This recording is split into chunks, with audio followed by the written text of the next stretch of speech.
Muy buenos días a todos nuestros amigos de Andina al Día. Les saluda Iván Calderón. Hoy jueves 9 de julio de 2026. Y vamos a iniciar el programa con el tema electoral. En el mes de octubre pues estamos iniciando el proceso de elecciones municipales y regionales. Y para hablar acerca de este tema, ya que ha habido una serie de comunicados de las diferentes autoridades donde se indicaba pues que existía una falta de presupuesto para realizar las elecciones municipales, pero bueno, el gobierno también ha indicado que en las últimas horas que existe el presupuesto adecuado para la realización e implementación de estas elecciones. Para hablar acerca del tema está a través de la línea virtual el doctor Fernando Rodríguez Patrón, especialista en Derecho Electoral. Muy buenos días, Andina al Día. Muchas gracias por la entrevista.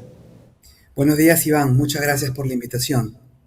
Así es. Bueno, ha habido un tema de presupuestos que al parecer ya se ha saldado con las últimas declaraciones del viceministro de Hacienda. ¿Cómo ahora con este tema que ya al parecer se ha solucionado, cómo se produciría todo el proceso electoral municipal regional para estos próximos meses? Bueno, en primer lugar, creo que hemos presenciado un teléfono malogrado, ¿no? Los organismos electorales reunidos en una misma mesa, diciéndole al Ejecutivo que no le habían transferido los fondos necesarios para el proceso y amenazando, ¿no? O advirtiendo que el proceso se llevaría de una mala manera, que corrían riesgo y que incluso las autoridades ya en ejercicio deberían prorrogar sus mandatos, lo cual es absolutamente ilegal. Y por otro lado, desde el Ejecutivo, desde el Ministerio de Economía y Finanzas, que indicaban que los fondos estaban asegurados y que es más, que muchos de los fondos que ya habían sido asignados para la primera vuelta no habían sido utilizados en su totalidad por parte de los organismos electorales. Entonces nos encontramos ante dos posiciones opuestas entre sí. Al parecer, la última declaración, el último comunicado que ha emitido el MEF indicando que los fondos están asegurados, pues garantizaría que tengamos el 4 de octubre, prácticamente en 80 días, un proceso como corresponde, ¿no? Un proceso adecuado, superando los problemas que hubieron en la primera vuelta. Así es. Y ahora, para que usted nos pueda explicar también cómo se va a realizar este proceso municipal regional en comparación con el último que hemos tenido, el presidencial. Bueno, esa es una elección, menos política, más vecinal. Esta es una elección menos ideológica, es más del día a día del ciudadano. Vamos a elegir a nuestras autoridades locales, desde alcaldes distritales, el que va a tener que ver por nuestro recojo de basura, el alumbrado, limpieza, seguridad local, qué sé yo, el alcalde provincial y el gobernador regional en el interior del país, porque en la ciudad de Lima no escogemos a gobernador regional. Otra diferencia frente a las elecciones generales es la gran cantidad de candidatos. Son casi 100.000 distribuidos en más de 80 organizaciones políticas entre partidos y movimientos regionales, lo cual también es otra diferencia frente a las elecciones generales, porque en estas elecciones subnacionales participan las organizaciones de alcance local, llámense movimientos regionales. Entonces son estas una serie de diferencias frente a las elecciones que tuvimos en el mes de abril en primera vuelta y recientemente en el mes de mayo la segunda vuelta. Ahora, con todos estos temas que hemos estado escuchando a través de los medios de comunicación, como usted mencionó acerca de este teléfono malogrado, ¿no? Sin embargo, los cronogramas se van a respetar para poder realizar, porque por ejemplo el 26 de julio sería el sorteo oficial de miembros de mesa a cargo de la OMPE. Tiene que respetarse el cronograma electoral. Recordemos que no hace mucho el Jurado Nacional de Elecciones estableció que un partido político, Unidad Popular, creo que era el nombre del señor Duberly Rodríguez, no podía inscribirse pese a que pesaba sobre esto un mandato judicial. Y el jurado estableció de que el cronograma electoral es inalterable. como que está escrito en piedra y por lo tanto no podía admitirse ninguna modificación. Cierto es que luego el propio jurado dio algunas excepciones, ¿no? Como la ampliación de la votación al lunes siguiente, ha prorrogado la inscripción de candidatos en estas elecciones, esto de carácter general, pero hay algunos hitos sobre los cuales no puede haber ninguna modificación. Por ejemplo, el que tú has mencionado, el sorteo de los miembros de mesa, porque este es el puntapié inicial a toda una serie de procedimientos que vienen de manera posterior a ello. La OMPE, por ejemplo, tiene que ubicar a cada uno de estos miembros de mesa, tiene que capacitarlos, y en fin, una serie de actividades que se desligan de esta primera actividad que, repito, no puede ser prorrogada. Al igual que también en la fecha límite para la publicación de las listas admitidas y el último día para retiro de listas o renuncias también, esto también es inamovible. Es correcto, debería serlo, debería serlo. Esto ya está aprobado en un cronograma electoral, aprobado por una resolución del Jurado Nacional de Elecciones, y no debería haber ningún motivo que permita, que posibilite una modificación en el cronograma electoral. No sería saludable, además, para la democracia. Ahora usted hablaba de la preparación de los miembros de mesa. ¿Esto serían quizás los mismos que estuvieron en las elecciones presidenciales? No necesariamente. De hecho, la OMPE ha anunciado que va a llevar a cabo un sorteo, lo que significa que no necesariamente van a ser los mismos. Quizás algunos repetirán en el mismo rol de miembro de mesa, pero la mayoría quizás no. Perfecto. Ahora también se van a elegir a cerca de 13.000, más de 13.000 autoridades a nivel nacional en todo este tema de las elecciones municipales. Sí, esto vamos a elegir a 25 gobernadores regionales y sus respectivos consejeros regionales, casi 200 alcaldes provinciales con sus respectivos regidores provinciales y más de 1.000 distritos que hay en el Perú, más de 1.500 distritos escogerán a sus alcaldes distritales y a un número también ingente de regidores municipales.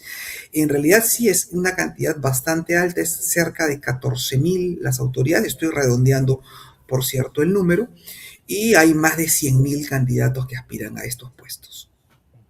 Ahora, ¿de qué manera también se va a realizar este proceso en algunas regiones donde no se alcanza el porcentaje para que puedan ser elegidos alcaldes? Tendría que haber también otro proceso siguiente para poder ya elegir a las autoridades, ¿no? Inclusive cuando hay algún empate técnico. Muy buena pregunta. Y aquí hay que distinguir entre elecciones regionales y elecciones municipales. Y en municipales tenemos las provinciales y las distritales.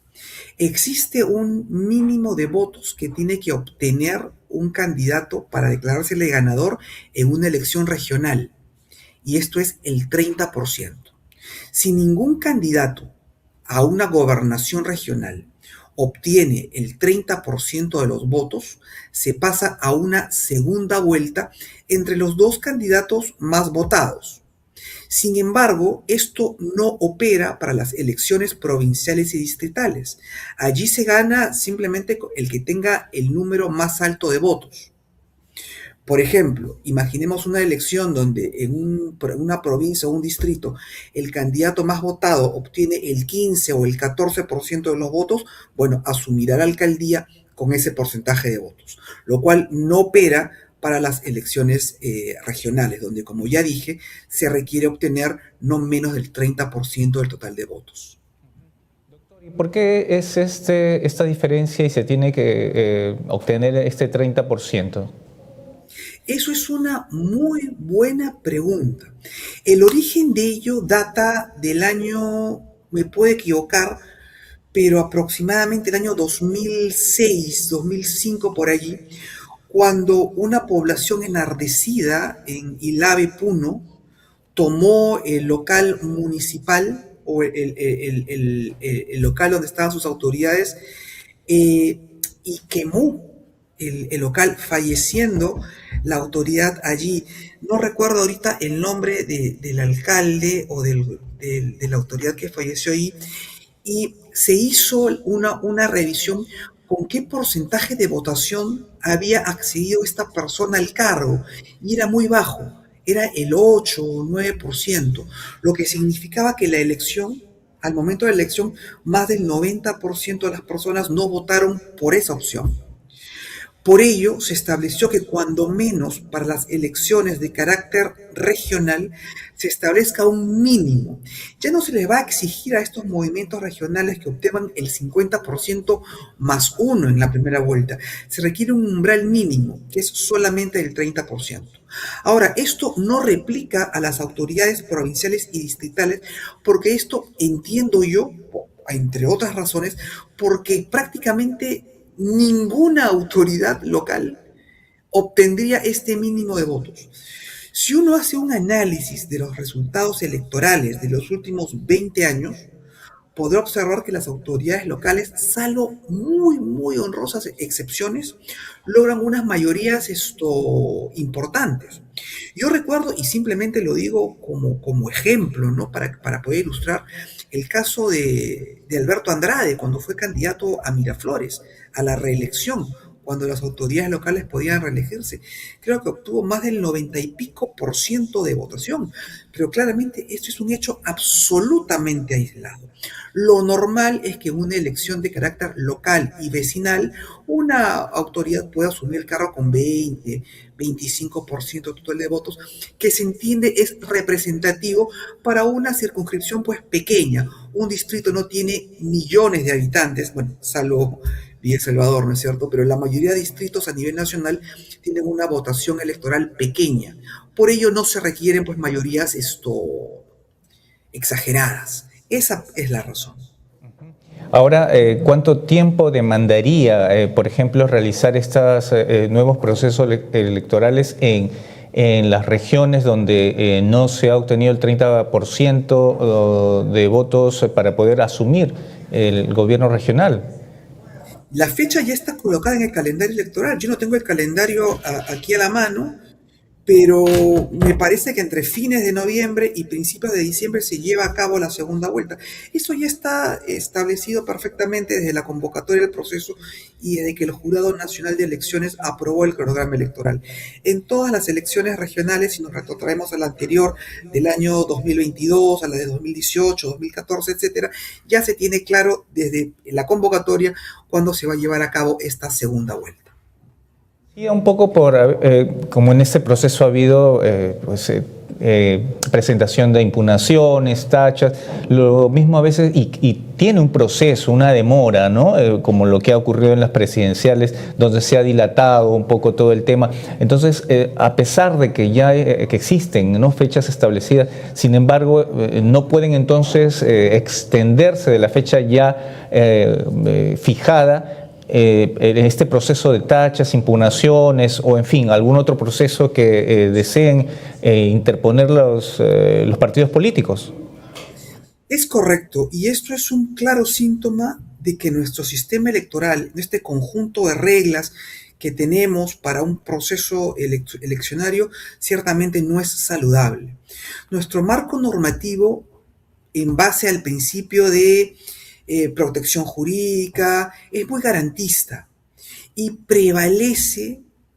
fomenta la presentación de impugnaciones, tachas, nulidades, inadmisibilidades, improcedencias, que no hacen más que alargar y entorpecer un proceso que debería ser más dinámico. Nuestro marco normativo, al ser tan garantista, permite que por una letra mal colocada en una hoja de vida, se pueda generar todo un problema, ¿no?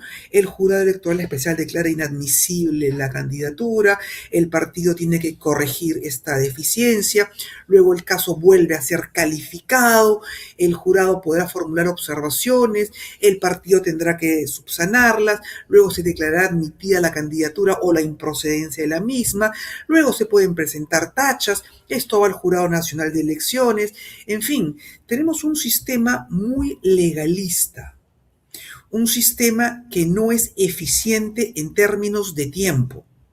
Desde ACYA vamos a proponer una reforma integral a nuestras normas electorales, de modo tal que todas estas controversias que se están suscitando, has tocado solamente un punto, por ejemplo, el tema de las inscripciones de candidatos.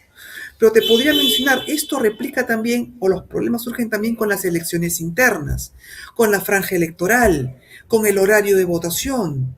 En fin, hay una serie de temas que nuestro sistema tiene que modificar, tiene que corregir, para no vernos pues con una democracia lenta, torpe, como lo que estamos viendo en este momento. Doctor Rodríguez, ¿no? Se tienen que actualizar, que como usted menciona, o reformular algunas normas o leyes para que el proceso electoral, tanto presidenciales como regionales y municipales, se agilicen más y no retrocedamos como estamos observando, ¿no? Y que al final esto pues es perjudicial para nuestro país, y no solamente para los peruanos, sino también para cómo nos ven en el exterior. Mira, un ejemplo palpable, si me permites, es por ejemplo el tema de la franja electoral, este financiamiento público directo que el Estado da a los partidos políticos. Y recordemos la campaña presidencial de no hace muchos meses, 2 o 3, sin decir nombres, por supuesto, vimos con asombro cómo un partido político depositó el 100% o solicitó a la OMPE que el 100% del fondo que le correspondía por franja electoral sea propalada en un medio de difusión que nadie conocía y que, oh casualidad, esto lo digo con ironía por cierto, pertenecía a un miembro del partido y que era candidato él mismo. Es ¿Cómo uno va a confiar en nuestros procesos democráticos si tenemos casos como este? O también, y siempre sin apartarme de la franja electoral, aquellos casos donde un partido político puso el 100% del monto destinado al financiamiento público directo en una circunscripción electoral donde no tenía candidatos. Entonces la población iba a ver la propaganda de un partido político que no tenía ningún candidato allí. Entonces, estas normas desnaturalizan el proceso, hacen que la gente pierda confianza, desconfíe de los procesos electorales.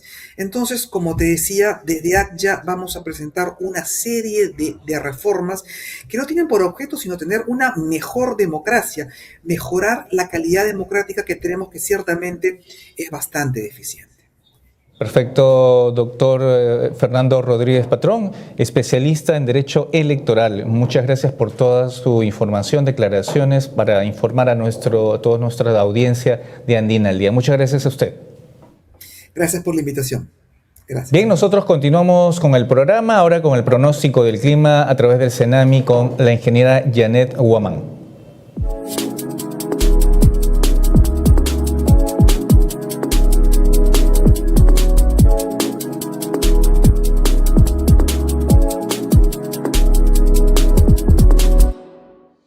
Gracias por el pase y bienvenidos al bloque del tiempo desde CENAMI. Iniciamos con el pronóstico para Lima Metropolitana. ¿Qué condiciones nos esperan el día de hoy? En lo que respecta a las temperaturas máximas, mencionar que los valores más altos se estarán presentando en Lima Norte, Lima Este y Callao, con una temperatura de 24 grados. En lo que respecta a los distritos que se ubican en Lima Sur y Lima Centro, esperamos una temperatura de 23 grados. En lo que respecta a las temperaturas mínimas, indicar que estas estarán oscilando entre los 18 y 21 grados principalmente. Ahora nos dirigimos a un panorama nacional. Para ello te mencionaremos los avisos meteorológicos que tenemos en vigencia. Iniciamos con el aviso de incremento de temperatura máxima, que estará afectando principalmente al sector costero y andino del país. Este es un aviso de nivel naranja, por lo cual esperamos que las temperaturas máximas se presenten de moderada a fuerte intensidad. Asimismo, no te olvides que este aviso estará vigente hasta el domingo 12 de julio. Ante este aviso, ¿qué te recomendamos? Primero, toma abundante agua durante el día. Segundo, protégete de la radiación ultravioleta. Y finalmente, si te vas a exponer a espacios abiertos, no te olvides de usar un sombrero de ala ancha o una sombrilla. Continuando con los avisos meteorológicos que ha emitido CENAMI, mencionar que también hemos emitido un aviso de incremento de viento, el cual estará afectando principalmente a la región norte, principalmente a las regiones de Piura y Cajamarca. Este es un aviso que estará vigente hasta el día jueves 9 de julio. Ante este aviso, ¿qué te recomendamos? Primero, maneja con precaución. Segundo, refuerza techos ligeros. Y finalmente, aléjate de postes y árboles. Continuando con los avisos, ahora vamos a mencionar el aviso de precipitaciones que estará incluyendo el sector norte y centro. Este es un aviso de nivel amarillo, por lo cual esperamos precipitaciones de moderada intensidad. Este es un aviso que estará vigente hasta el día sábado 11 de julio. Continuando con los avisos que Cenami ha emitido, indicar también que se ha emitido un aviso que estará afectando a la región de selva, principalmente al sector norte y centro. Este es un aviso de nivel amarillo, por lo cual las lluvias serán de moderada intensidad. Este aviso estará vigente hasta el día sábado 11 de julio. Ante estos avisos de precipitaciones y lluvia, ¿qué te recomendamos? Primero, no te expongas a las tormentas eléctricas. Segundo, conoce el estado actual de las carreteras. Y finalmente, protege a la población más vulnerable, como son niños y adultos mayores. Bueno, esto es todo de mi parte y no te olvides que el Cenami, adscrito al Ministerio del Ambiente, brinda información oportuna y confiable al servicio de la población. Adelante con estudios.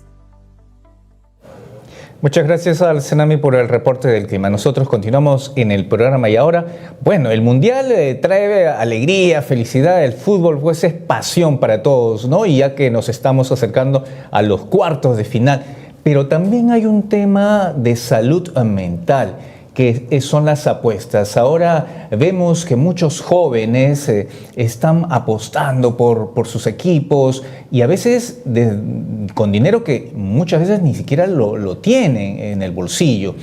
Y esto se puede convertir en un problema serio como la ludopatía e inclusive tema de alcoholismo.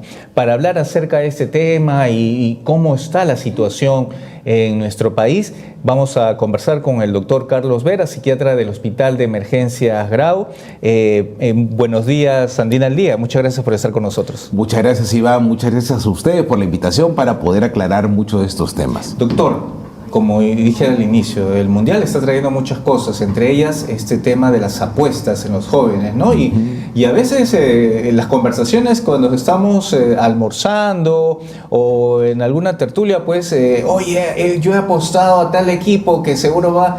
Esto se está haciendo cada vez más común. Así es. No, vemos que a lo largo de siquiera los últimos 2 mundiales ha ido en aumento lo que vienen a ser las apuestas deportivas online. Y para este sistema, donde se crea una expectativa previa también antes de que empiece el mundial hacia los equipos que son favoritos o de pronto hacia determinado resultado, y esto eleva lamentablemente en el cerebro dopamina, que genera una sensación de bienestar como de beneficio, pero también aumenta la impulsividad. Entonces tenemos que se crea toda una situación de expectativa donde para poder calmar todo ello se da el consumo de alcohol muchas veces o también de pronto otras sustancias.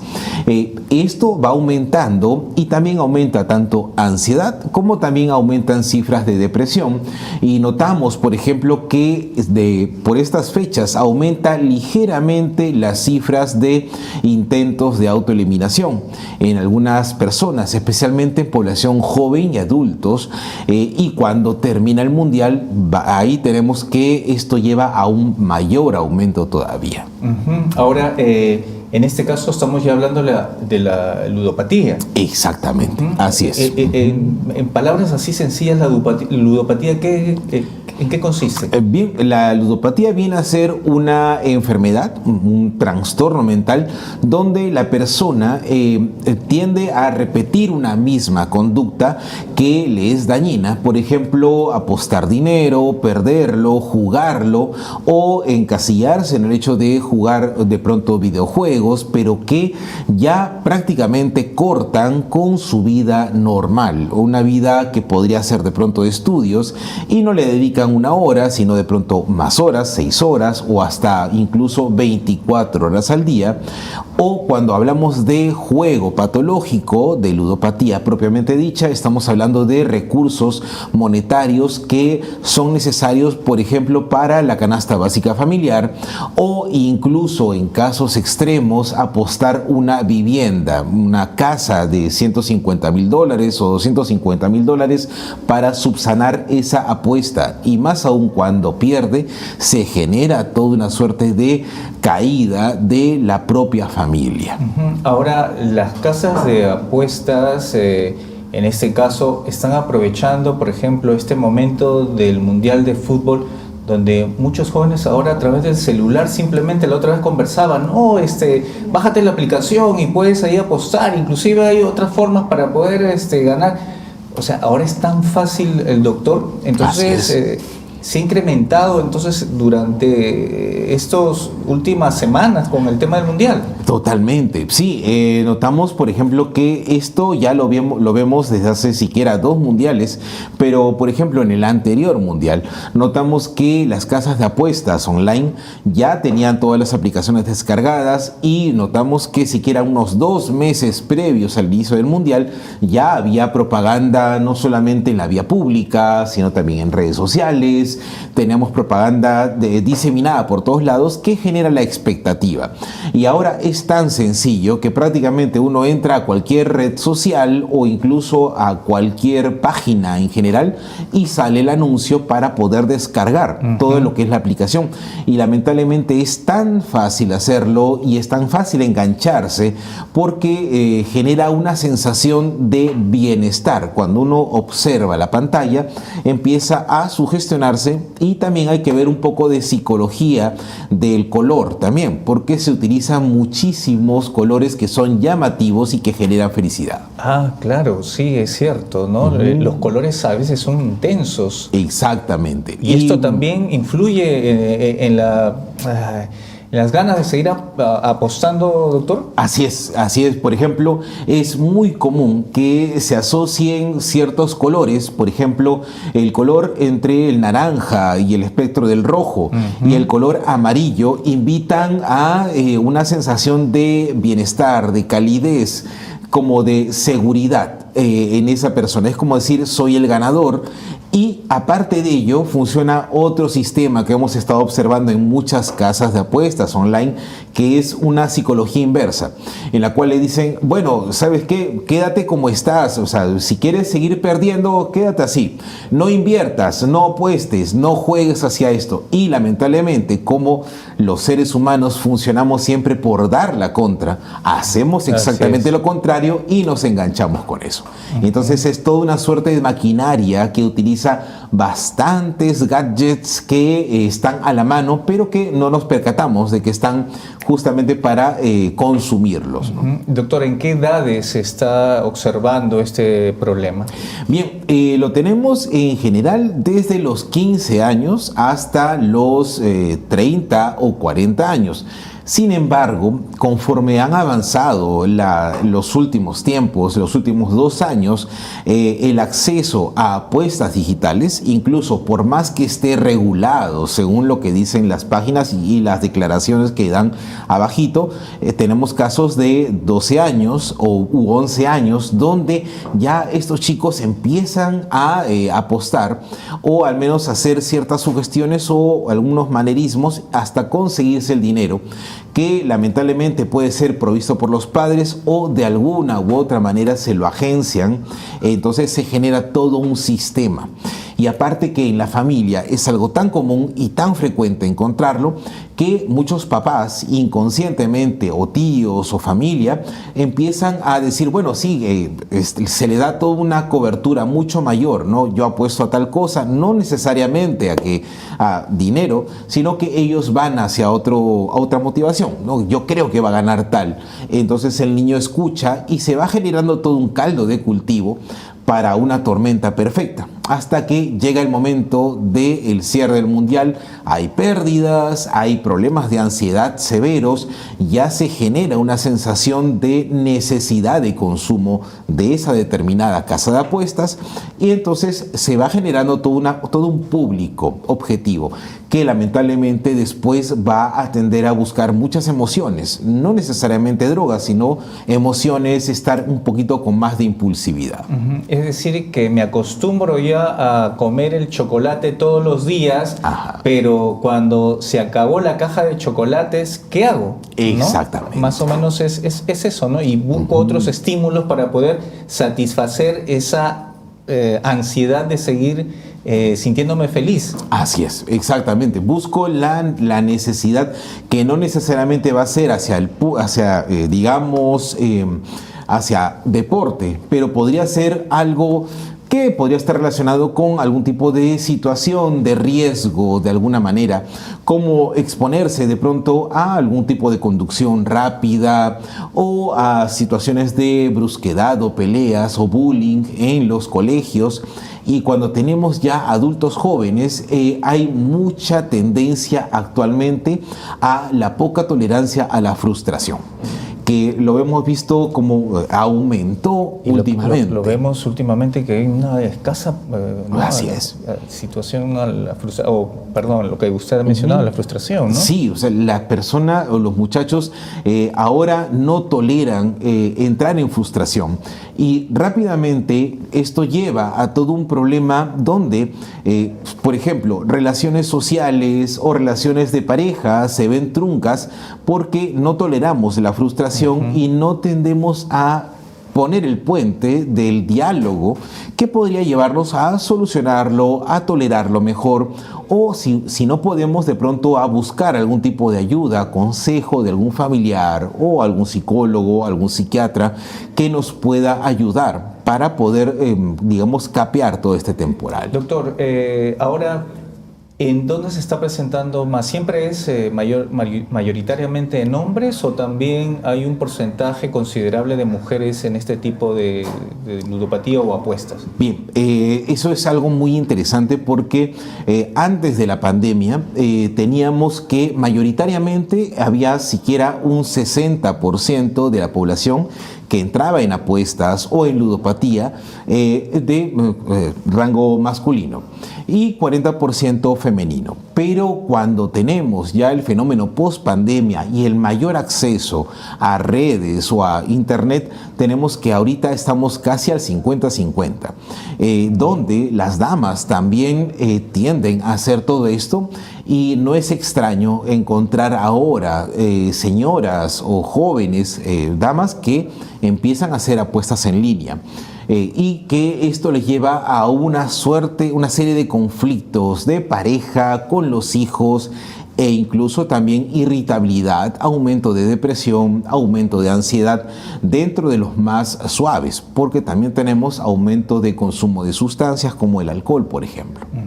Que esto quizás es más social, ¿no? Exactamente. Y más permitido de alguna manera, entonces con los encuentros, el tema familiar, en las reuniones, ¿no? Entonces, y salen las cervezas, el alcohol, y lo vemos algo tan común, ¿no? Exactamente. Es que nosotros tendemos a ver siempre la situación macro, por ejemplo, hacia pensar en que, bueno, como esto es lo socialmente permitido, no hay problema, y nos focalizamos hacia, de pronto, consumo de alguna sustancia mayor o a pérdidas, y vemos de pronto los casos más extremos.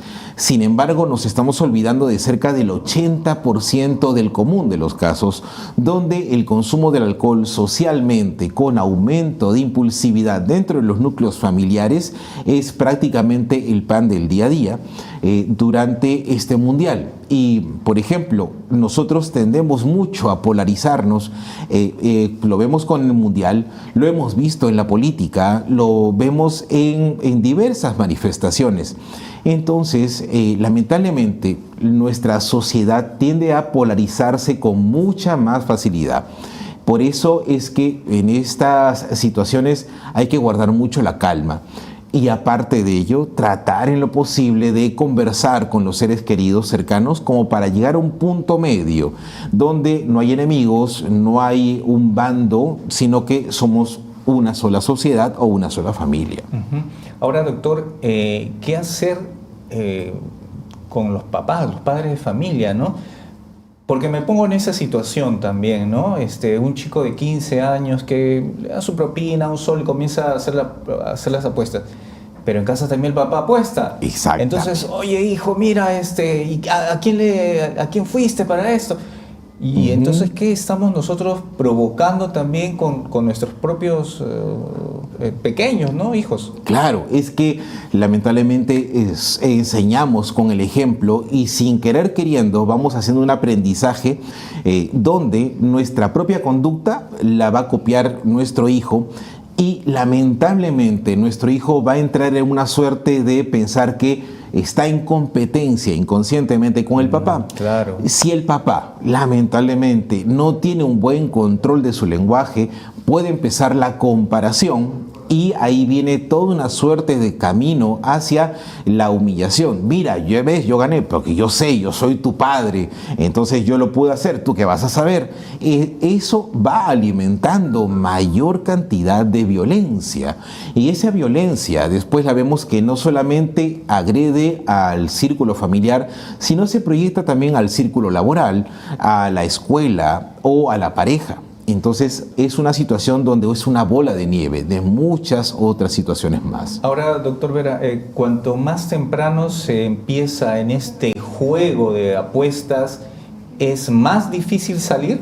Lamentablemente sí, Iván. Tenemos que es mucho más difícil salir cuanto más temprano se empieza. Si tenemos que una persona ya tiene una conducta recurrente, sea de juego o de estar en competencia constante y empieza con el mundo de las apuestas a muy temprana edad, va a ser mucho más difícil el poder salir de todo esto. Y también se asocia mucho a chicos que tienen algún problema con la atención.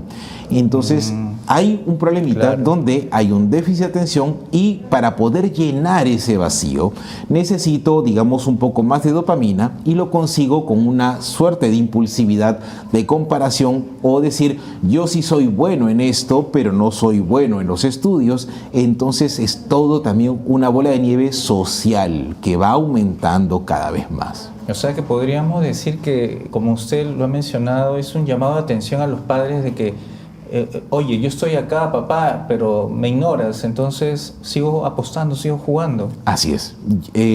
Yo creo que esto nos debe llevar a una reflexión porque todo nace en casa o con los cuidadores.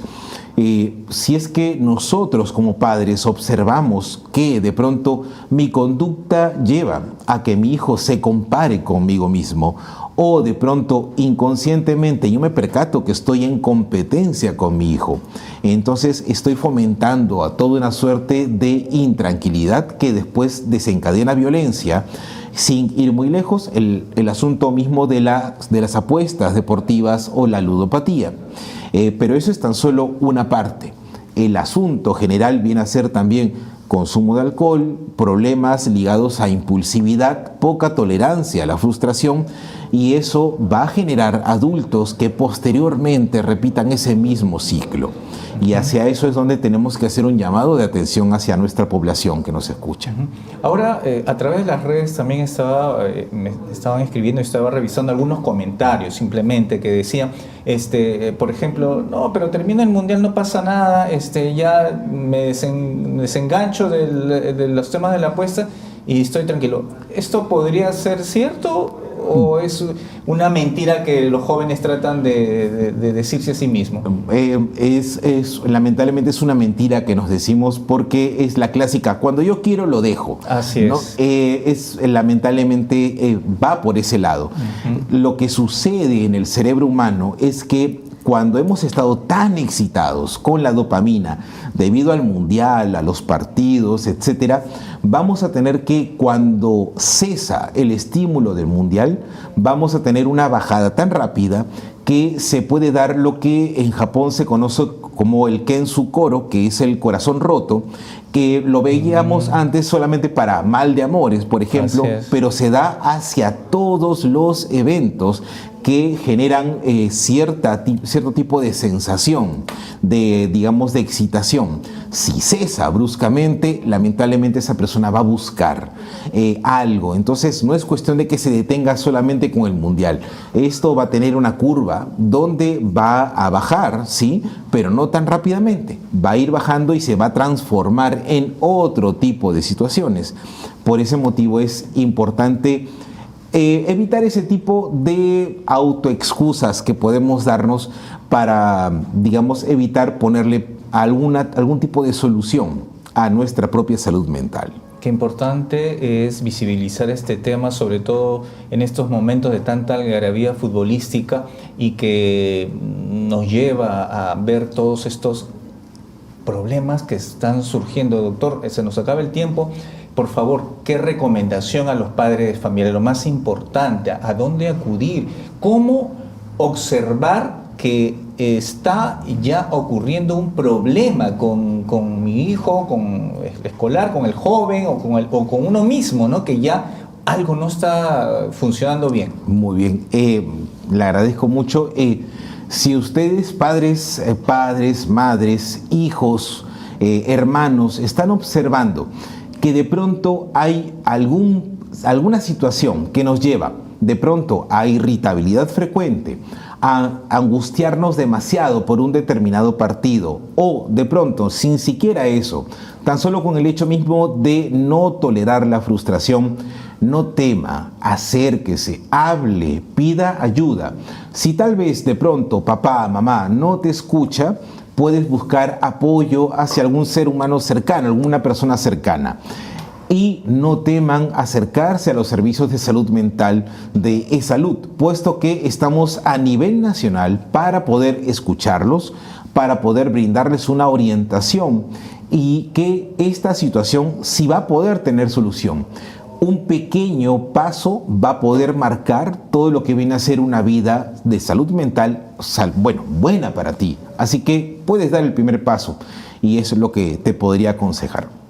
Muchas gracias, doctor Carlos Vera, psiquiatra del Hospital de Emergencias Grau, por toda la información clara y precisa y sobre todo utilitaria para toda la familia, y que los jóvenes pues estén alerta, ¿no? Los papás también, para evitar mayores problemas en el futuro con los chicos. Así es, con mucho gusto. Muchas gracias por todo. Gracias a usted. Bueno, nosotros continuamos en programa. Nos vamos ahora a provincia, exactamente a Andahuaylas, donde están nuestros compañeros Rodrigo Segovia junto con Henry Oliver, quienes nos van a enviar un reporte desde esta región.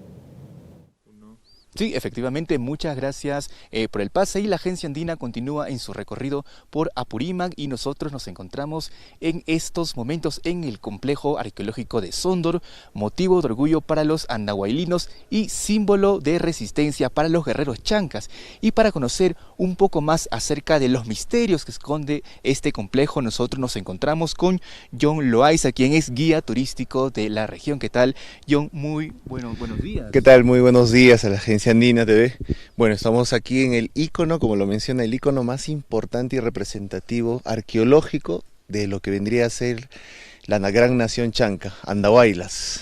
Claro. ¿Qué es lo que estamos observando en estos momentos? Vemos que también en este complejo ha sido un punto de convergencia de distintas culturas, pero sobre todo ha sido un símbolo de resistencia de los guerreros chancas que ocuparon más tiempo este lugar. Exacto. Sondor, como pueden apreciar, tiene cimiento wari. La cultura wari se ha expandido por diferentes lugares y ha albergado gran parte de lo que hoy en día llamamos Andahuaylas, y justo deja este vestigio, y posterior a ello nacen los chancas como unos guerreros, y estos guerreros se desplazan y encuentran este lugar para habitarlo y tomarlo como un punto principal para sus actividades ceremoniales, agrícolas y etcétera, ¿no? Entonces estamos hablando de lo más representativo, en este caso de los chancas, que hoy en día pues deja como un legado. Posterior a ello ya pasa a ser Inca. Los incas, pues al también tener una de las batallas más relevantes en lo que vendría a ser Pampa de Anta, estamos hablando en los años 1400 aproximadamente según las crónicas, pues se desplazan hacia este lugar y toman como parte también, ya venciendo a los chancas, toman como parte de esto, o sea, como parte de hogar, estos cimientos, ¿no? Por eso la arquitectura también se modifica un poco con las portadas trapezoidales y con justo las entradas de doble jamba, como pueden apreciar. Entonces, se imaginan como 3 procesos diferentes, 2 culturas icónicas de todo el país han podido albergar este lugar, ¿no? Claro, me comentabas también que en esta zona también existen complejos que servían de habitaciones para ceremonias religiosas que realizaban los changas, como por ejemplo el que podemos observar en nuestras espaldas, que era residencia de los sumos sacerdotes. Exacto, ahí es donde justamente ellos habitaban y podían hacer esas reuniones para posterior hacer las ceremonias, y justo esta explanada pequeña es donde lo realizaban, ¿no? Donde lo principal hasta el día de hoy era la interpretación de cómo ellos alababan o hacían su reverencia, en este caso, pero a las deidades andinas, ¿no? Como podemos apreciar, la Chasca, el Inti, la Quilla, las montañas, estas deidades o apus tutelares que eran protectores en esos tiempos. Anteriormente, ¿qué era lo que hubiésemos podido ver nosotros siendo parte de esta civilización changa? ¿Qué es lo que hacían concretamente aquí? En esta parte de aquí prácticamente se ha desarrollado no solo las ceremonias, sino justamente eran las reuniones y organización para la expansión hacia el lado del Cusco de los chancas. El tema ceremonial era justamente los sacrificios que también se realizaban con las trepanaciones craneanas, momificaciones, y sobre todo pues la actividad misma, en este caso como lo mencioné al inicio, actividades agrícolas, ¿no? Concretamente eran en estos espacios donde se exhibían los sacrificios, me comentas. Exacto, ahí es donde se podían apreciar, y estos eran pues como los dioses o personas importantes que estaban puestas en este lugar, pero ¿qué representaba? Representaba un cuarto mundo. Normalmente nosotros conocemos el Ucupacha, ¿no? Según la trilogía andina, el Caipacha y el Hananpacha, el mundo de la serpiente, el mundo de la tierra o de los muertos, el Caipacha, el mundo terrenal, el que nosotros vivimos, y el Hananpacha, el mundo de los cielos. Incluso esas terminologías que menciono hace referencia a los animales también, la serpiente, el puma y el cóndor.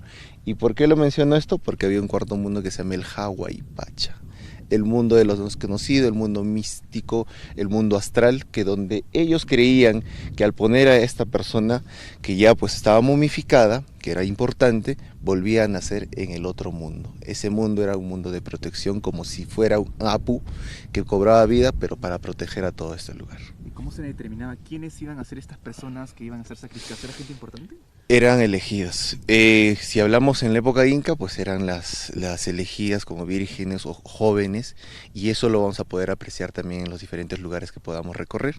Y en este caso también personas adultas ya, que eran como los sacerdotes o eran los líderes. A ver, vamos avanzando para poder conocer un poquito más acerca de ese complejo. ¿Y cuál era esta visión que se tenía? Me comentas que ellos eran de adorar un tanto las muertes, esta vida que ellos pensaban, que ellos creían firmemente que existía después de este sacrificio, ¿no? Sí, exacto. Es eso, ¿no? La vida después de la muerte es como el inicio de un nuevo amanecer, pero ya estando en el mundo astral.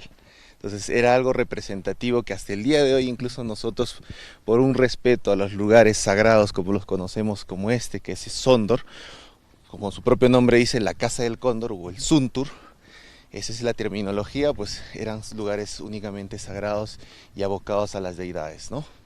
Ahora, ¿qué es estas edificaciones? ¿Qué vendrían a representar? ¿Sondor fue únicamente un complejo ceremonial o qué otras funciones tenía? Estos son establecimientos como casas o viviendas donde solo la parte del élite podría estar. Si estamos hablando y hemos subido un poco las escaleras, hay que hacer referencia de la que parte alta, donde estamos ubicados, vivían pues las personas más importantes. En este caso podría ser uno de los guerreros que ha sido representativo en los chancas, Anjo Huayllo. Anjo Huayllo, un joven que prácticamente ha sido uno de los guerreros líderes que ha dirigido pues estos sometimientos, batallas o en este caso a diferentes etnias o comunidades para ser parte de los chancas. y así poder crecer en magnitud y poder ir a su última batalla, que iba a ser en Cusco, ¿no? Esta plaza, era punto de qué es lo que realizaban aquí? Acá también se hacían ceremonias, directamente ceremonias únicamente en el este, ¿no? El Hanan y el Hurin. En la parte baja, sí es de lo que vamos a poder apreciar, es el Muyu Muyu, que están viendo al fondo, y en esta parte sí, principal del tema ceremonial, únicamente para los líderes. Estamos caminando entonces sobre una zona privilegiada que solo la élite chanca y los sacerdotes podían pisar. Exacto, solo ellos, porque estaba diferenciado, así como tiene sus sectores diferenciados en esta parte que está considerada como el Sunturwasi o la Casa del Góndor. Únicamente la gente de élite podía hacer las representaciones también de todas sus actividades ceremoniales. Ellos vivían todo el día, pasaban aquí. ¿Cuál era más o menos la rutina que ellos manejaban como sumos sacerdotes y sobre todo centro de decisiones de los guerreros chanca? En este caso, pues, estaba diferenciado por todo tipo de actividades. Como te mencioné en inicio, más que todo era sagrado. El tema ceremonial era una de las principales actividades que ellos realizaban, y posterior a ello también dentro de estos lugares pues podían hacer el tema de sus actividades, que normalmente hoy en día lo conocemos actividades sociales, ¿no? Y sobre todo el desarrollo pues, del planeamiento para poder albergar muchos más lugares y poder hacer las conquistas, por así decirlo. Algo que también destaca dentro de este complejo es que acá adentro existe una pirámide de ya desde hace bastantes siglos. Exacto, justo lo que ven ahí es el Muyu Muyu. El Muyu Muyu son escalonadas, ¿no? Que se ven una representación escalonada, y en la parte alta que ven, justo es lo que mencionan, es el Intipunco, y con el tema de Intihuatana, que está ahí una zona abierta que le mencioné, pero no es similar o particular a lo que viene a ser de los incas, es diferenciada, ¿no? Pero es una representación que lo han podido realizar ellos también, justo como se dice el nombre, Inti, amarrando, Huatana, amarrando el sol. ¿Cuál era la utilidad que tenía este complejo que han construido sobre esa montaña? Más que todo, si se dan cuenta, tiene como pisos, entonces hace mucha referencia a la influencia Wari respecto al tema de agrícola, o sea, para hacer un inicio, pero muchos aspectos también o libros nos indican que probablemente esto haya sido un tema ceremonial, porque si en la parte alta tienes el Intipunco una portada, lo más probable que también ahí hacían como un tema de pago o como hoy en día lo conocemos, unas ofrendas que realizaban en la parte alta. Tenía entendido que también lo utilizaban como una especie de calendario agrícola. Exacto, por el tema solar, justo en la parte alta, la marcación del sol cuando hay rotación hace pues que esta sombra se dirija a diferentes lugares, entonces ellos podían ver ahí ese tipo de calendario solar, ¿no? Entonces, y determinaban en qué momento podría hacerse la producción, como no también, según el clima y el tiempo que pasaba, pues como estaciones. Eso era más que todo, ¿no? Entonces hay equinoccios, a eso se le llama los equinoccios. Y para finalizar, ¿cuál sería la ruta para una persona que quiere llegar hasta este punto? La distancia más o menos. Distancia 40 minutos, 17 kilómetros desde la ciudad de Andahuaylas hasta este lugar, pasando o bordeando en este caso la laguna Pacucha. Una de las lagunas más importantes también de la región, ¿no? El tema de los horarios, el precio.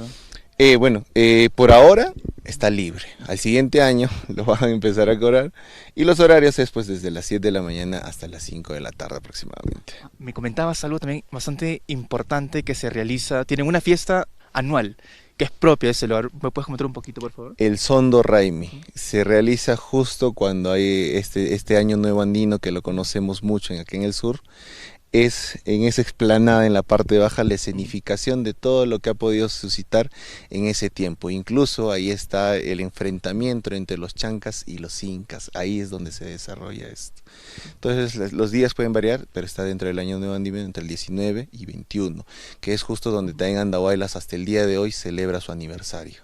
¿Y cuáles son las significaciones que a lo mejor podrían apreciar los turistas que vienen hasta este punto, justamente en estas fechas, y también hacer la invitación a ellos? Más que todo es un aspecto ceremonial, ¿no? Inician con el tema de reverencias, ceremonias, ofrendas, actividades que realizaban durante ese tiempo. Hasta esa significación habla mucho de ese aspecto.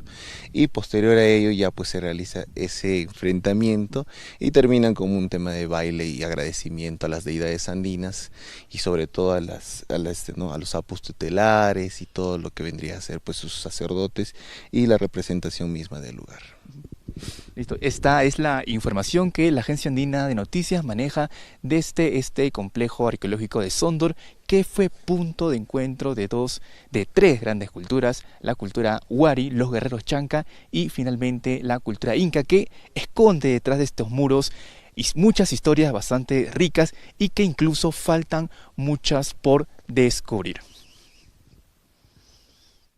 Muchas gracias, Rodrigo Segovia, y a Henry Oliver. Realmente un gran informe. Saludos a todos ustedes desde aquí de Lima y disfruten la hermosa ciudad de Andahuaylas. Bueno, y ahora nos vamos para todos los jóvenes que están interesados en el examen de admisión de la Universidad Nacional de Ingeniería. Nos vamos a enlazar con Dani Seminario, quien va a entrevistar al señor Rafael Caparó Coronado, director de la Dirección de Admisión de la UNI, para que nos informe más acerca de este proceso y de las nuevas carreras que tienen para este proceso de admisión. Dani, te escuchamos. Compañeros, muy buenos días. Hoy nos encontramos en la Universidad Nacional de Ingeniería para poder hablar sobre las nuevas carreras que ofrece esta casa de estudios. En esta oportunidad conversaremos con el director de admisión, Rafael Jimmy, quien nos comentará más a detalle sobre estas carreras que vamos a ver a continuación. Director, muy buenos días. Para la Agencia Andina, coméntenos un poquito sobre estas nuevas carreras. Bueno, la Universidad Nacional de Ingeniería ya tiene 150 años formando profesionales que contribuyen al desarrollo del país. Nosotros actualmente estamos fortaleciendo nuestra oferta educativa con carreras que respalden la necesidad del mercado laboral y el futuro del Perú. Actualmente estamos ofertando ingeniería biomédica, ingeniería de inteligencia artificial, ingeniería aeroespacial, bueno, la típica mecatrónica que ya tiene tiempo, y urbanismo, ¿no? Estas carreras forman profesionales capaces de responder a los desafíos que tenemos dentro de la transformación digital, la automatización industrial, la salud, el desarrollo de ciudades sostenibles y el sector aeroespacial. Justamente vemos el tema de este examen de admisión que se han inscrito hasta el momento para inteligencia artificial, 81 postulantes, 92 para aeroespacial, mecatrónica 168, increíble, urbanismo 13 y biomédica 60. Sí, bueno, esos números que acabas de leer responden a la alta demanda que tenemos en este proceso 2026-2, porque si te das cuenta y comparas con el 26-1, ya esta es la mitad de los postulantes que se dieron en ese momento, ¿no? Entonces, ¿qué quiere decir esto? Que ya están por cerrarse las vacantes, ¿no? Es decir, ya los cupos en julio tienen que ser copados sí o sí, ¿no? Entonces, los invitamos a que postulen y no esperen al último momento. Meta de este examen de admisión, ¿cuánto esperan llegar? Nosotros esperamos llegar entre 6.000 y 7.000 postulantes. Esa es nuestra, para un universo de 1.600 aproximadamente vacantes, mínimo. Sí. Por último, el tema de fechas del examen de admisión, inscripciones, ¿hasta cuándo se va a dar el examen, por favor? El examen se va a dar el 10, el 12 y el 14 de agosto. El 8 de agosto es el examen vocacional solo para arquitectura y urbanismo. Nosotros estamos cerrando las inscripciones el 31 de julio, indefectiblemente, mi estimado. No vamos a dar una tolerancia, así es que desde ya, padres de familia, jóvenes postulantes, no esperen a última hora para subir sus documentos, para entrar a la página web, inscribirse, hacer su preinscripción. Nosotros lo vamos a ayudar con un asistente especial que les va a estar guiando durante todo el proceso. La página web es admisión.uni.edu.pe. Sí. Antes de cerrar esta edición, coméntenos a detalle para que los padres puedan entender y los postulantes de qué trata esas carreras un poquito, para que puedan saber estas nuevas carreras que está ofreciendo la UNI. Bueno, la ingeniería de inteligencia artificial combina software, ciencias de la computación, robótica e Internet de las cosas. Esto para desarrollar soluciones inteligentes aplicadas a problemas reales, mientras que la ingeniería biomédica integra la ingeniería con la salud para dar soluciones justo al sector salud, ¿no? La ingeniería aeroespacial lo que lo va a hacer es formar a los futuros ingenieros para que ellos puedan desarrollar y crear satélites como vehículos espaciales. Esta carrera está respaldada por alianzas estratégicas con instituciones privadas y públicas, ¿no? Bueno, la mecatrónica es la especialidad que nos ayuda a la automatización, robótica y sistemas inteligentes para la industria. Finalmente, la carrera de urbanismo convierte, tal cual, la carrera de urbanismo es un poco diferente a la arquitectura. Esta carrera convierte a la UNI en la primera universidad pública del país en ofrecer una carrera dedicada íntegramente a formar urbanistas. Estos urbanistas son capaces de planificar ciudades más sostenibles, resilientes y ordenadas, ¿no? Esa es la idea. Bueno, esa es toda la información que tenemos desde la Universidad Nacional de Ingeniería y nuevamente hacemos la invitación para que los padres de familia y los estudiantes no olviden estas fechas importantes. El cierre para este proceso de admisión, para que se puedan inscribir, es hasta el 31 de julio. Así que es toda la información que tenemos hasta el momento y regresamos de estudio. Muchas gracias. Muchas gracias, Dani Seminario, por toda la información. A estar atentos pues al proceso de admisión de la Universidad Nacional de Ingeniería. Y en ese momento nos vamos a enganchar con la línea virtual en vivo con nuestra colega Enya, porque se encuentra en el local partidario de la electa presidenta Keiko Fujimori en San Isidro. Enya, buenos días. ¿Qué nos traes para el día de hoy? Cuéntanos. Hola Iván, buenos días. Así es, nos encontramos en los exteriores del local de Fuerza Popular, donde hace unos minutos sostuvo la presidenta electa Keiko Fujimori una reunión con el actual presidente José María Balcázar. Había presencia de oficiales de seguridad del Estado. Ellos han mantenido una reunión y pues recordemos que esto se da porque José María Balcázar el lunes había señalado que sostendría varias reuniones con Keiko para hablar sobre este proceso de transferencia entre el gobierno saliente y el gobierno entrante. Asimismo, señaló Balcázar que la próxima semana le realizaría una invitación formal a Palacio de Gobierno a Keiko Fujimori para pues hablar sobre este inicio de gestión donde ella tomará el mando, lo asumirá el próximo 28 de julio. Entonces, en este proceso es en el que nos encontramos ahora, en el de transición hacia el próximo gobierno, y es importante señalar que como siguiente punto de agenda, Keiko Fujimori el día de hoy, en una hora aproximadamente, sostendrá una reunión con el actual alcalde de Lima, Renzo Reyardo, para ver las acciones que está tomando esta autoridad respecto a la prevención del tema del fenómeno del Niño. Entonces nosotros nos vamos a trasladar hacia allá y continuaremos brindándoles esta información respecto a Keiko Fujimori, la actual presidenta electa para el periodo 2026-2031. Regresamos contigo, Iván. ¿Cómo estás? Sí, me dices tú pues que el alcalde de Lima también se va a reunir con Keiko Fujimori. ¿Sabes también si algunas otras autoridades han planificado alguna reunión el día de hoy? Sí, hasta ahora no se tiene información de los próximos puntos de agenda. Solamente han indicado personas llegadas muy cercanas a Fuerza Popular que tendrá esta reunión. Hay que recordar que días previos, Keiko Fujimori se ha estado reuniendo con ex candidatos presidenciales. Entonces, quizás se siga reuniendo con ellos. Sin embargo, nosotros vamos a seguir a la espera de información oficial de Fuerza Popular. Llegando aproximadamente el alcalde de Lima para reunirse con Keiko Fujimori en ya.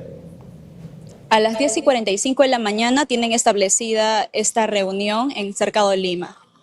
Si después van a ofrecer alguna conferencia de prensa para indicar los alcances a los que probablemente lleguen o dar la información respectiva de su reunión. Sí, hay una conferencia de prensa.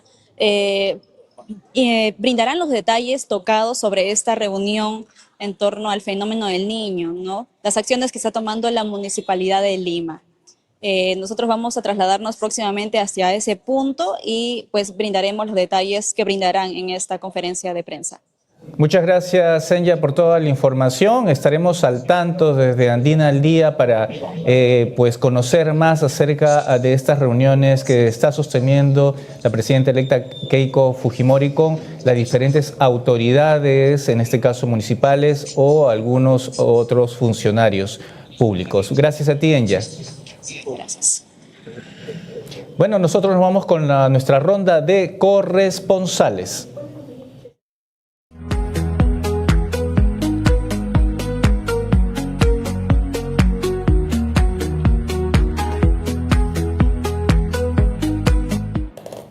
Muy bien, nos vamos primero con la hermosa ciudad de Lambayeque. Silvia de Paz, ¿qué nos traes para el día de hoy? Buenos días. Buenos días, Iván. Gracias por el pase. La región Lambayeque podría convertirse en el escenario de una de las celebraciones religiosas multitudinarias de la historia del Perú.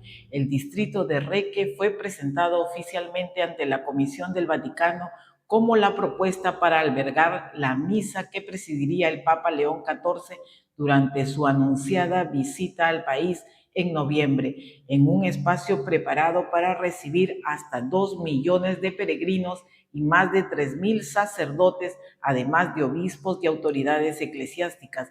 El alcalde de la Municipalidad Distrital de Reque, Manuel Neciosú Rivera, informó que la propuesta contempla utilizar parte de las pampas del terminal portuario de Lambayeque, donde ya se definieron las áreas destinadas al altar principal, estacionamientos, zonas de campamento, accesos de seguridad y posibles helipuertos para garantizar la logística de un evento de dimensiones sin precedentes. Según explicó, solo en el altar mayor se proyecta la presencia de más de 3.000 sacerdotes junto a decenas de obispos, mientras que el coro litúrgico estaría integrado por entre 800 y 1.000 personas, lo que obligó a diseñar un espacio de gran capacidad y funcionalidad. Efectivamente vino la Comisión del Vaticano conjuntamente con nuestro Monseñor de Lambayeque y al mismo tiempo también con el gobernador de Lambayeque, Jorge Pérez Flores,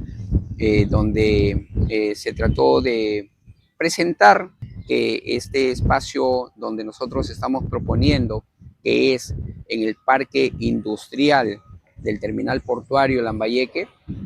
Ahí hemos llegado hasta el mismo corazón del espacio para poder nosotros presentarle dónde va a estar ubicado el altar, dónde va a estar ubicado el espacio de lo que es la parte del estacionamiento, dónde van a ir las personas a acampar.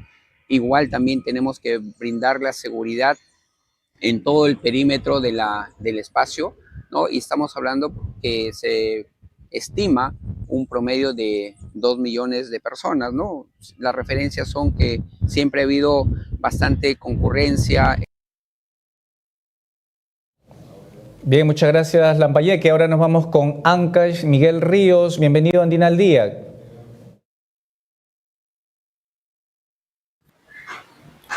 Muy buenos días, Iván. Gracias por el pase. Para informarles que 3 presuntos integrantes de la banda criminal La Integración de Nuevo Chimbote, implicada en robo de vehículos a mano armada, fueron detenidos por los agentes de la Policía Nacional del Perú durante un operativo ejecutado en el asentamiento humano Praderas del pueblo joven San Pedro, en la ciudad de Chimbote, en la costa de la región Ancash. Los intervenidos fueron identificados como Andy Zárate Rumay, de 19 años, Anderson Ortiz Rosales, de 25, y un adolescente de 17 años, conocido como Flaco.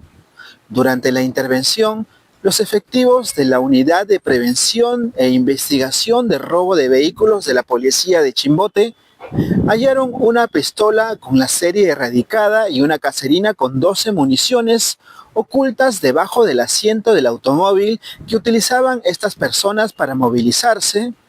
Además, la policía recuperó una motocicleta y un automóvil que presentaban requisitoria vigente por robo agravado.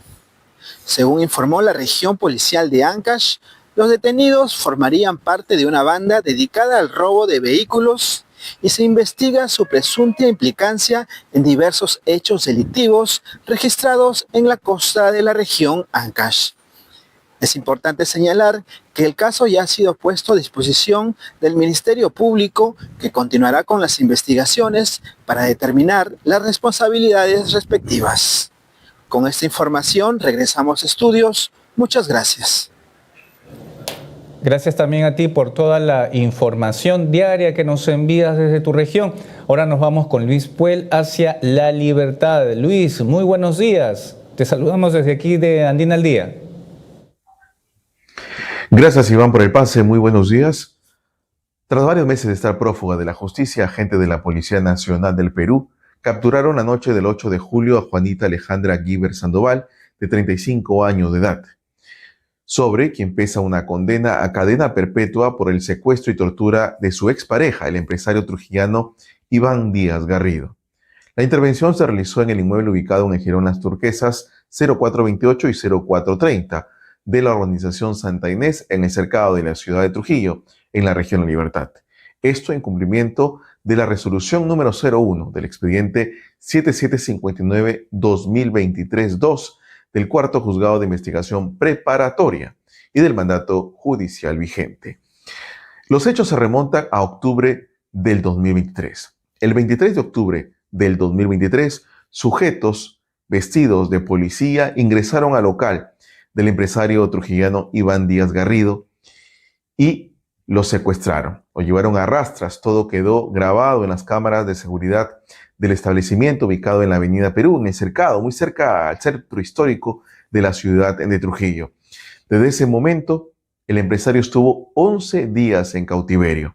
Le pedían 2 millones de soles, según la policía, pero durante todos esos días fue torturado, incluso le cercenaron algunos de los dedos de sus manos.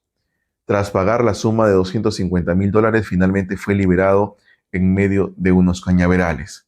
Tras recibir atención médica, aún busca recuperarse emocional y físicamente.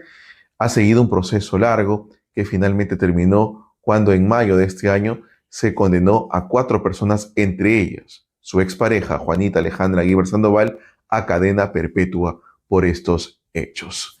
Se espera que con ello, poco a poco, el empresario Iván Díaz Garrido pueda recuperar la paz que tanto fue perturbada aquel día del 23 de octubre del 2023. Y se ha logrado la captura de esta delincuente, Juanita Guiber Sandoval, quien participó en el secuestro del cambista Iván Díaz Garrido, a quien, como un acto de violencia despreciable de estos delincuentes, los pulpos, liderados por... Gracias, Luis. Parece que tenemos unos problemas con el audio, pero gracias igualmente por toda la información que nos has brindado. Nos vamos hacia el Cusco con Percy Hurtado. Buenos días, Percy. ¿Qué nos traes para el día de hoy? Gracias por el pase, Iván, y muy buenos días. Estamos en el aeropuerto Teniente Alejandro Velasco Astete de la ciudad del Cusco y esta mañana se ha firmado un convenio de uso. PROMPERÚ le ha dado la licencia del uso de la marca Perú a Corpag. Los detalles lo vamos a tener con Michel Guevara. Él es presidente ejecutivo de PROMPERÚ. Don Michel, ¿cómo está? Bienvenido a la Agencia Andina y muy buenos días. Muchas gracias. Buenos días a todos, a toda la audiencia de la Agencia Andina. Efectivamente, estamos ahora en la ciudad del Cusco. Hemos sido partícipes de una emotiva ceremonia entre Corpag y PROMPERÚ.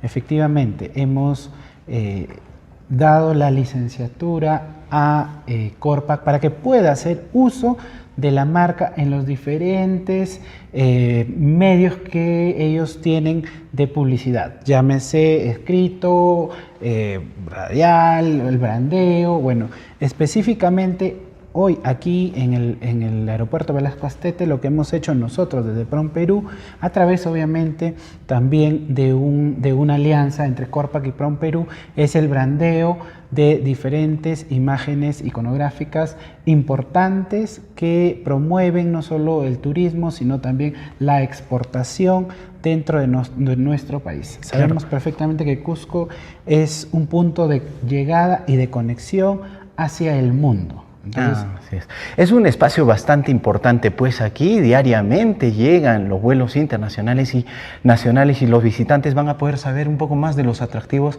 de la región del Cusco. Machu Picchu está por demás sobre nombrarlo. ¿Qué otros atractivos más ustedes van a poder difundir a través de la marca Perú? Bueno, en realidad no solo es el atractivo turístico, como lo repito, sino también el tema de exportación, el tema textil, ¿no? Tenemos ahí la gastronomía, que es muy importante. Entonces, queremos visibilizar todo lo maravilloso que tiene nuestro país, ¿no? Eso lo visibilizamos tanto a nuestros turistas internos como al turismo receptivo que se tiene aquí en Cusco. Son cerca de 5 millones de turistas que se tiene al año, así es que es un importante, una importante pantalla este aeropuerto hacia la publicidad y sobre todo al posicionamiento de la marca Perú. Ahora, tenemos entendido que también se van a firmar más convenios de licencia de uso de la marca Perú con otras entidades aquí en la ciudad del Cusco. Bueno, a la fecha sí, tenemos de manera general más de 1.350 empresas licenciadas con marca Perú, es decir, que pueden hacer uso de esto. Hoy aquí en Cusco nos motiva por 3, vamos además de Corpac, de darle la licenciatura a Corpac, vamos a licenciar a Acupuntur y también a Contiti, chocolatería. Entonces creemos de que son empresas que además han hecho su debido trámite ante PROMPERÚ para que puedan ser licenciatarios y sobre todo tienen trayectoria a nivel nacional, a nivel mundial, hacen una buena performance, sobre todo para que lleven la marca país, la marca Perú hacia el mundo, ¿no? Entonces son como nuestros embajadores hacia el exterior. Perfecto. Bien, no podemos dejar pasar la oportunidad, pues hay la posibilidad de la visita del Papa León XIV a la ciudad del Cusco. Sin duda alguna, esto va a atraer no solamente fieles católicos a la ciudad del Cusco desde el sur del país, sino también visitantes. ¿Cómo han tomado ustedes desde PROMPERÚ y qué acciones ya están viendo ustedes para poder difundir, no solamente Cusco, sino el Perú?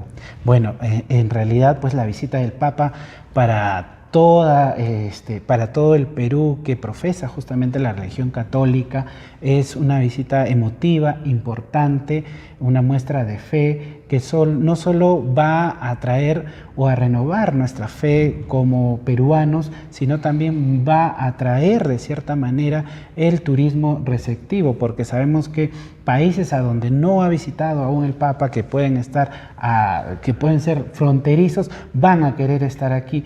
Aún las ciudades, obviamente, a donde específicamente va a estar el Papa, le va a corresponder al episcopado anunciarlo, confirmarlo, y de hecho que para nosotros como PROMPERÚ estamos más que comprometidos a seguir promoviendo el turismo, a seguir promoviendo la inversión, porque al traer turismo pues atraemos mayor inversión y también por ahí la exportación, nuestros productos hacia los turistas extranjeros que nos puedan visitar. De seguro van a querer probar, ¿no?, nuestros productos, porque en Cusco somos buenos en el café y en el cacao y otros productos, y van a querer seguir. ¿Algo más que desea acotar de repente respecto a la presencia del Papa en el país, en el norte y aquí en el sur? Invitar a todo el pueblo cusqueño, si es que el Papa llega al Cusco o al Perú, a las ciudades en donde llegan, a hacer el trabajo más ordenado como ciudadanos peruanos para que esta visita pues no solo nos llene de fe, sino también se visibilice ante el mundo que el Perú es un país al que puedes llegar con tranquilidad, puedes desarrollar tus actividades, puedes pasearte por todas las ciudades sin que te veas afectado de ninguna índole, ¿no? Así es que es un compromiso la visita del Papa también para nosotros como peruanos, para el sector empresarial también, porque va a motivar a que efectivamente mostremos más calidad y más servicios, muchos más incluso, servicios de calidad hacia todos los turistas, ¿no? Perfecto. Bien, le agradecemos a Michel Guevara, presidente ejecutivo de PROMPERÚ, en su visita aquí a la ciudad del Cusco, y ya instituyendo cada vez más la marca Perú, no solo en esta región, sino en el país. Iván, esa es la información desde Cusco. Retorno contigo. Gracias, Percy. Esas son muy buenas noticias para la ciudad del Cusco y pues el posicionamiento de la marca Perú. Nosotros nos despedimos por el día de hoy. Ya sabe que si usted desea conocer más acerca del acontecer nacional e internacional, ingrese a nuestra multiplataforma y a nuestra página web www.andina.pe. Muchas gracias a ustedes por el día de hoy.